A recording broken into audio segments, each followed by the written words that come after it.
Eu sou o Amílcar Correia e este é o P24.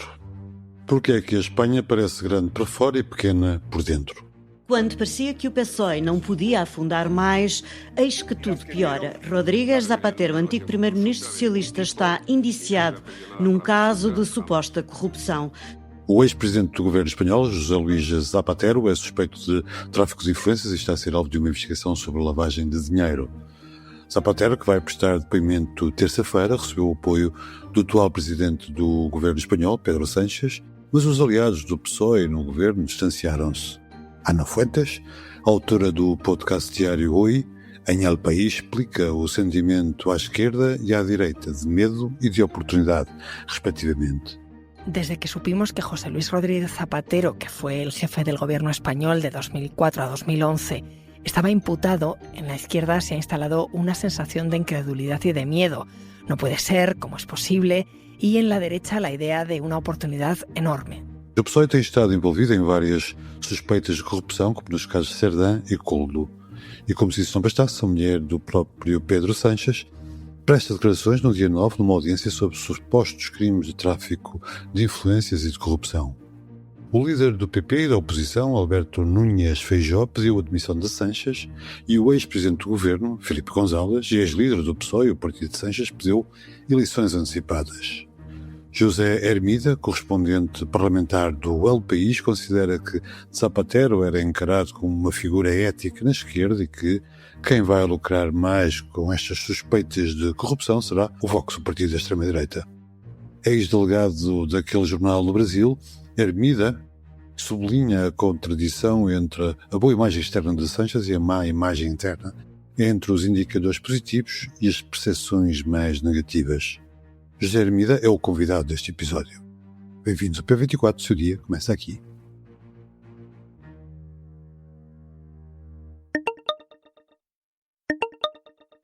José Hermida, é um prazer tê-lo aqui no P24.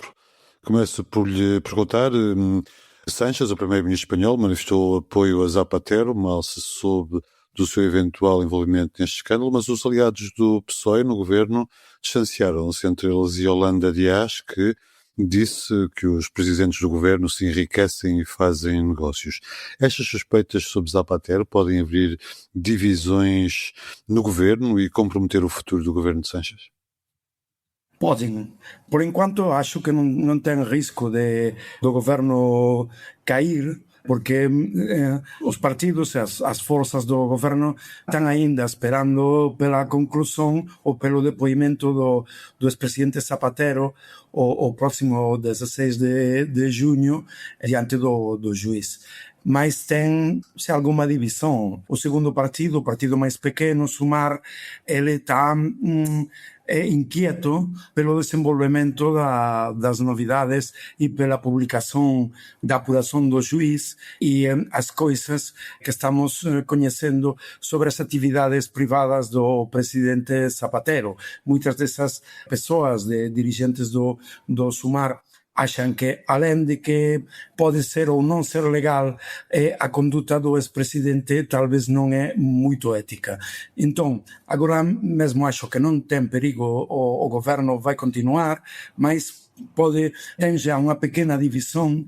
Essa divisão pode aumentar nas próximas semanas se surgir novidades mais problemáticas para Zapatero e para o Partido Socialista. Sim, o que é que se passa no país quando a Guarda Civil fez buscas na própria sede do PSOE? Podem daí resultar novidades que podem alterar o rumo da atual política espanhola? Então, os aliados do PSOE, o Sumar, que está no governo, e os pequenos partidos que estão no Congresso, sobretudo nacionalistas catalães e vascos, eles falam de uma linha vermelha. E a linha vermelha é se surgisse alguma notícia sobre financiamento ilegal do Partido Socialista.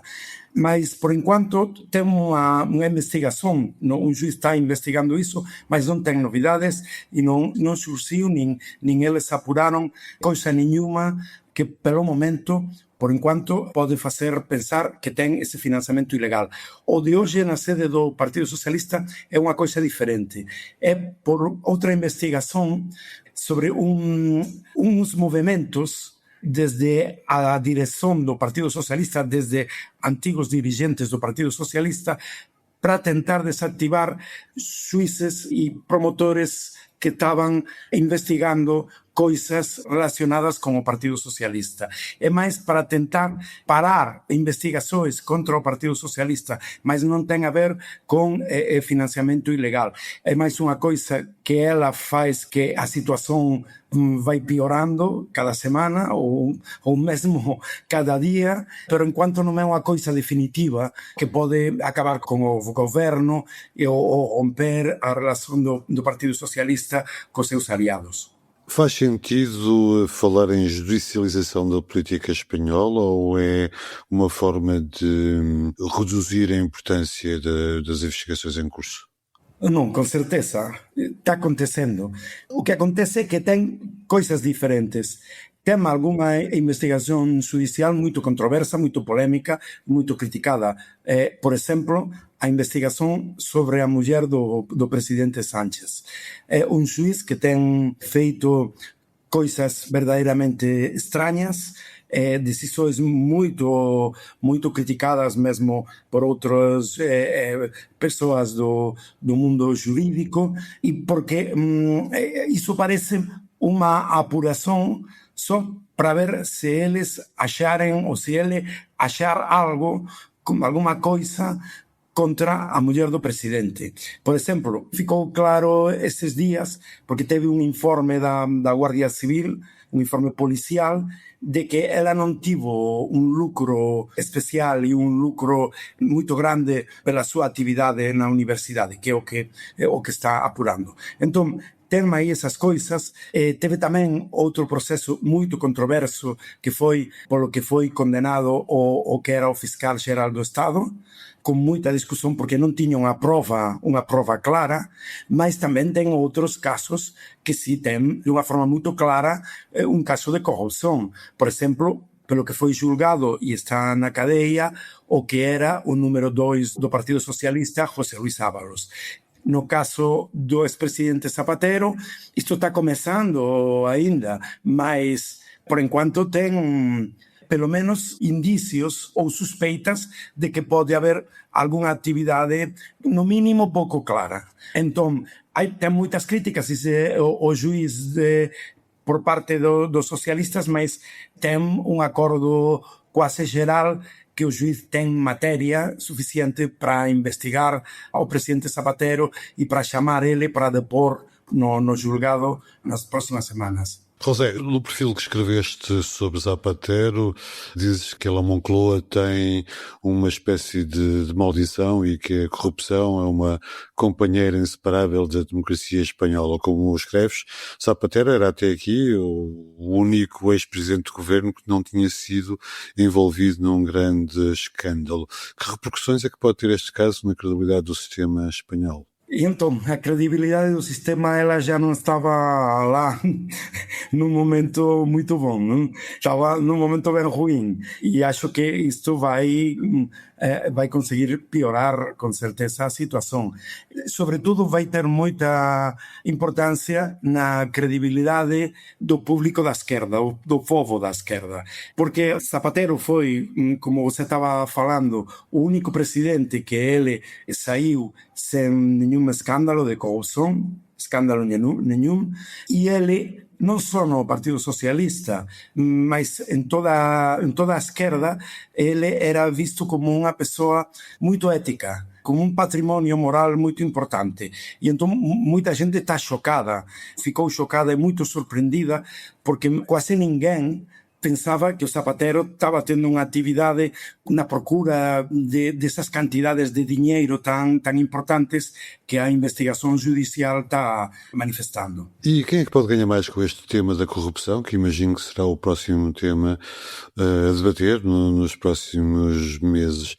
O PP de Feijóo aparentemente não consegue descolar nas sondagens, mas este tema, olhando para a Europa, costuma favorecer sobretudo partidos de uma direita mais extrema. Como é que PP e Vox poderão posicionar perante este tema e este caso de Zapatero? O Partido Popular de Feijóo tem um problema quando eles falam de corrupção, que eles têm um histórico muito grande. É antigo, mas não é tão antigo como para as pessoas esquecerem esses escândalos. Muitos deles mesmo estão ainda sendo julgados nesses dias. Então, até agora, eu acho que essa atmosfera, quem foi beneficiado foi a extrema-direita, Vox. E as pesquisas são bastante claras. Como você falou, o Partido Popular não progrediu, está nos mesmos dados que há um ano, mas a extrema-direita sim avançou. O problema para o Partido Popular e para o Vox também é que eles não têm como derrubar o governo, porque eles não têm maioria no Congresso. E esse é o grande problema atual da política espanhola. O governo não tem maioria, porque dos partidos que apoiam o governo, que é o Junts, o partido do ex-presidente catalão Puigdemont, exiliado a Bruxelas, ele rompeu com o governo. Mas ele também não vai apoiar movimento do Partido Popular e Vox para derrubar o governo, porque Vox é o nacionalismo espanhol e eles são os nacionalistas catalães e eles estão enfrentados.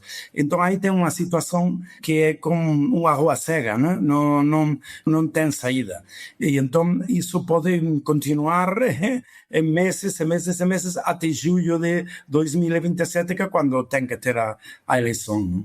Sim, o Juntos e o Partido Nacional Vasco rejeitaram uma moção de censura apresentada pelo PP, portanto esse impasse pode-se manter. José, a Espanha vista de fora parece ser contraditória, parece existir uma imagem externa e uma imagem interna completamente diferentes, como se a Espanha fosse grande ou fosse maior por fora e mais pequena por dentro. Como é que esta contradição é vista neste momento em Espanha? É bem estranha essa contradição, sim. Mas concorda com ela? Com certeza. É assim, de fato, o presidente Sánchez, ele fica feliz quando sai da Espanha, está feliz. Quarta-feira estava com o Papa em Roma, na terça-feira ele teve numa reunião na FAO e ele foi ali e muito aclamado e ele fica feliz. Há umas semanas ele fez uma reunião em Barcelona com lideranças da esquerda do mundo todo, estava o Lula e ele também foi reconhecido como grande líder da esquerda internacional, mas quando ele voltar, tem um monte de problemas aqui, né? Mas também tem essa situação contraditória na Espanha, por exemplo, a situação econômica, os grandes dados econômicos, a macroeconomia é muito bom. O governo sempre está falando de que somos o país que mais cresce na Europa e a oposição ele fala de um país que é uma catástrofe, um país que vai naufragar. Também muitas pessoas, esses dados macroeconômicos não chegam a todo mundo. Tem muitas pessoas ainda que têm problemas, apesar de que os grandes dados são bons. Mas sim, a Espanha está inserida nessa contradição cara fora e também dentro, né? Na discussão política entre direita e esquerda. A polarização é muito grande. Às vezes eu lembro aquilo que acontecia com a União Soviética, com o Gorbachev, que era uma pessoa muito admirada fora e, porém, os soviéticos não gostavam dele, né? José Hermida, foi um prazer ter-te aqui no P24. Obrigado pela análise e até breve. Obrigado a você. Não percam o último episódio de Como Assim, um podcast de jornalista Inês Rocha. O tema deste episódio é um hobby antigo, bordado, que se renova em espaços de coworking ou em workshops, nos quais as avós explicam o beabá do crochê, do bordado, etc. Não percam mais este episódio de um podcast onde dissecamos os fenómenos da cultura pop. Saiba mais em público.pt ou na nossa aplicação. Ou, se preferir, nas várias plataformas de streaming. Obrigado por vir para 24. Voltamos amanhã. Para não perder os novos episódios, subscreva este podcast do Público na sua aplicação preferida. Para além deste programa, há mais para descobrir em público.pt/podcasts. O Público fica no ouvido.